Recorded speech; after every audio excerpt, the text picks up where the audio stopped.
నెలవంక చిన్న చిన్న మెరుపులు. అద్భుతం. ఇప్పుడు ఈ మాయాజాల ప్రేమకథకు చివరి అద్భుతమైన అంకం. చంద్రమల్లి యక్షిని ప్రేమకథ భాగం 4. విముక్తి, ప్రేమ, శాశ్వతం, మెరుస్తున్న హృదయం. చెర్రీ పువ్వు భాగం 4. విముక్తి, ప్రేమ, శాశ్వతం. అరణ్యం ప్రశాంతంగా ఉంది. నిన్నటి మంటలు ఇప్పుడు పూల వాసనగా మారిపోయాయి. గాలి చల్లగా, ఆకాశంలో చంద్రుడు పరిపూర్ణంగా మెరిసిపోతున్నాడు. చంద్రమల్లి ఇప్పుడు మానవ రూపంలో నిలబడి ఉంది. ఆమె చుట్టూ వెలుగుల వలయం. ఆమె శాపం పోయింది. ఆమె చెవుల్లో అరణ్యదేవత స్వరం మృదువుగా వినిపించింది. నీ హృదయాన్ని తాకిన ప్రేమ నిజమైనది. ఇకనుంచి నీకు మానవ రూపంలో జీవించే వరం ఇస్తున్నాను. కానీ గుర్తుంచుకో, నీ ప్రేమకథ ఎప్పటికీ అరణ్యంలో మిగిలి ఉంటుంది. చంద్రమల్లి కళ్లలో కన్నీళ్లు మెరుస్తూ ఉన్నాయి. ఆమె అరవింద్ వైపు నడిచింది. అతను ఇంకా నేలపై మృదువుగా కూర్చుని ఉన్నాడు, తల వంచి. ఆమె అతని చేతిని పట్టుకుంది. అరవింద్ లేడు. అతడు నెమ్మదిగా కళ్ళు తెరిచాడు. ఆమె రూపం చూసి చిరునవ్వు చిందించాడు. నువ్వు నిజంగానే ఉన్నావా, లేక నా కలలోనా అని అడిగాడు. ఆమె తల వంచి నవ్వింది. ఇది నీ కల కాదు అరవింద్, ఇది మన జీవితం. ఆమె చేతులు అతని ముఖాన్ని తాకిన వెంటనే అతని గాయాలు మాయం అయ్యాయి. ఆకాశంలో మృదువైన వర్షం పడింది. ఆ వర్షం చంద్రమల్లి కన్నీళ్ల రూపం. అరణ్యంలో మొక్కలు పూలతో విరిసిపోయాయి. పక్షులు పాడాయి. గాలి సుగంధంగా మారింది. మూలిక కొత్త జీవితం. కొన్ని రోజులు తరువాత అరవింద్ తిరిగి పట్టణానికి వచ్చాడు. అతని పక్కన చంద్రమల్లి. ప్రజలు ఆమెను చూసి ఆశ్చర్యపోయారు.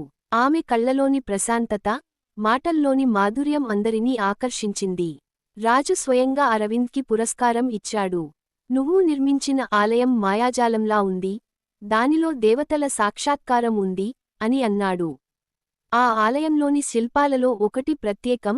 వెండి చీరలో చంద్రకాంతి పూలతో కూర్చున్న యక్షిని రూపం. అదే చంద్రమల్లి యొక్క శిల్పం. ప్రతి పౌర్ణమి రాత్రి ఆ ఆలయ గర్భగుడిలో చంద్రకాంతి పడి ఆ శిల్పం కళ్ళు మెరుస్తాయి. జనం చెబుతారు, అది ప్రేమకు సాక్ష్యం. యక్షిని చంద్రమల్లి ఇంకా తన అరవింద్ను చూస్తోంది. కాని నిజానికి వారు ఇద్దరూ సజీవంగా ఉన్నారు. పట్టణం చివరలో ఒక చిన్న తోటలో పూలతో నిండిన ఇల్లు.